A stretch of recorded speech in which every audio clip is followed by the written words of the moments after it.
Hello everyone, it's Seth, probably better known as Saffron Olive, and we got a super special video today. So today was Banned and Restricted Announcement Day, and we don't always do Banned and Restricted Announcement videos, but I just had to do one for this announcement because this is the biggest, most impactful modern Banned and Restricted announcement we have had in the history of the entire format, I think. At least going back to the first year of Modern. This is the biggest shakeup we've ever seen. So Wizards today unbanned Jace the Mind Sculptor and unbanned Bloodbraid Elf. So if you read my article last night, this is actually what I predicted would happen. So I did think that this was a possibility or even likely. Jace is a great way for Wizards to sell some 25th Masters. Bloodbraid kind of needed to, in theory, keep Jace in check. So this was an announcement I predicted, although at the same time, I was hoping it wouldn't happen because I felt like Modern was in a really, really good place and messing with it right now felt unnecessary. I'm not sure why,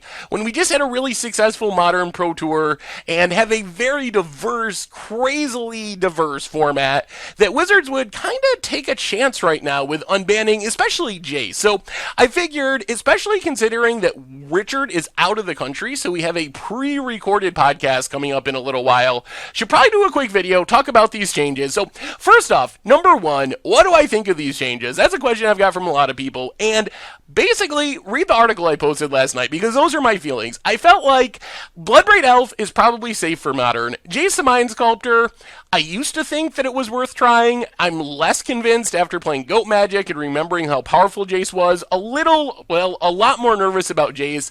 But my biggest concern is I felt like Modern was in a really good place, and I don't see the reason for Wizards to shake things up right now. So that's my biggest problem. I felt like Modern was already like a 9 out of 10 as far as how diverse and how good the format was, and I'm not sure that unbanning Jace and Bloodbraid can make that a 9.5 out of 10 or a 10 out of 10. I think it's more likely that that makes it a 6 out of 10 or a 7 out of 10. It makes it somewhat less diverse. As far as the specific cards, Jace the Mind Sculptor, what I think happens here is Jace becomes the default control finisher, and it also probably forces a lot of mid-rangey decks out of the format. My prediction for what Jace will do to the format is all control decks and a lot of mid-range decks will become Jace decks. So that kind of lessens diversity right there.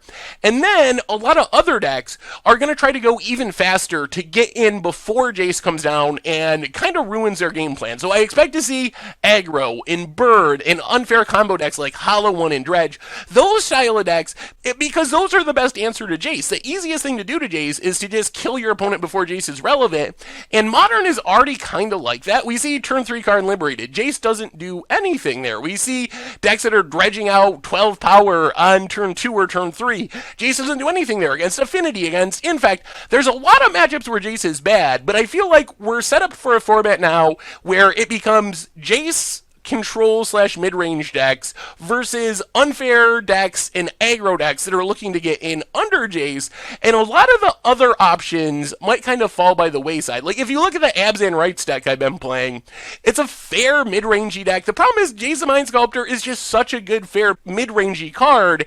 Is it really going to be right to play a deck like Abs and Rights when you have the option to be playing Jace the Mind Sculptor in your 4-drop slot? So that's kind of the concern. Is Jace just the best thing to be doing in control and mid-range? Does it force everything else out of the format? As far as Bloodbraid Elf, a little less worried about Bloodbraid. In all honesty, Bloodbraid probably should have never been banned. If you look back to Modern when Bloodbraid was legal, Jund was a very good deck at some points. It was also not very good at some points. It kind of went up and down like it usually does. And what made it really good was Wizards printed Deathrite Shaman. But instead of banning Deathrite Shaman, because, I mean, probably it was just printed, it was selling Return to Ravnica packs, instead of banning the real problem, the 1-mana Planeswalker Deathrite Shaman, they banned Bloodbraid Elf. So Bloodbraid kind of died for the sins of Deathrite Shaman, because like I said, there were times when Jund was really good, pre-Deathrite Shaman I'm talking about, with Bloodbraid in the format. There were also times where Jund wasn't very good, even with Bloodbraid in the format before Deathrite came around. After Deathrite Shaman came around, that's when it all changed. So I think Bloodbraid is probably fine for Modern, but still, I wish Wizards just didn't twist any knobs right now, because the format is in such an amazing amazing plays. It just seems unnecessarily risky to spin the wheel at all with making any change in the format when it was just really the envy. They said on GP coverage yesterday, Modern right now was the envy of not just Magic formats, but any TCG format. Like, it was that good. It's so perfect. So I don't know why Wizards decided to take the chance right now. So the other thing I want to mention is go a little deeper on these two cards in specific, because you're going to be seeing a lot of them in Modern. So Jace really goes beyond just control decks. That's the most common homes, but in the past, we've seen Noble Hierarch decks ramping into Jace the Mind Sculptor. We've seen Fairy decks playing Jace the Mind Sculptor. This is going back to Extended, which is the best comparison we have to Modern, even though definitely not an exact comparison. So apart from just hardcore control shells, I think we'll definitely see Jace being experimented with in a lot of shells. Mid-rangey shells, Jund-esque style shells going into blue for Jace and Snapcasters. Maybe Teamer shells. We'll see shells that are ramping into it with mana dorks like Birds of Paradise, Noble Hierarch. We'll see creature-free control decks like Miracles. Remember the Miracle deck we played for Much Brew a few weeks ago? That deck was really close to being good, playing Riverwise Augur as a 4-mana Brainstorm. Now it has Jace the Mind Sculptor is a repeatable 4-mana Brainstorm that is also another finisher. So I feel decks like that get a big shot in the arm, but I think that it's really more diverse than you think as far as homes Jace will have. A lot of decks are going to try to play Jace because Jace is just that busted. It is the most powerful card printed, I believe, in the modern era of Magic. Since they started printing Mythic Rares, Jace, #1 card. If you go all the way back through the history of Magic, it's probably still on the list, but then you're getting to like Black Lotuses and Moxen and stuff, and it doesn't really compete with Power 9. But as far as cards that have been printed in the last 10 or even 20 years, Jace the Mind Sculptor is very high on the list of best cards ever printed in the history of Magic. As far as Bloodbraid Elf, I think there's more diversity here. So the first home you think of is Jund, because Jund is kind of the traditional Bloodbraid home, but I think we'll see experimentation here as well. For example, we now have Ancestral Visions cascading into Ancestral Visions with Bloodbraid really powerful. So maybe we can see a Teamer Shell, maybe some Savage Knuckleblade action to cascade into. Also, there's a possibility that we'll see some bigger burn decks. Bloodbraid Elf cascading into like a Tarka's Command, that is a lot of hasty damage. So maybe we'll see like Zoo style decks make a return.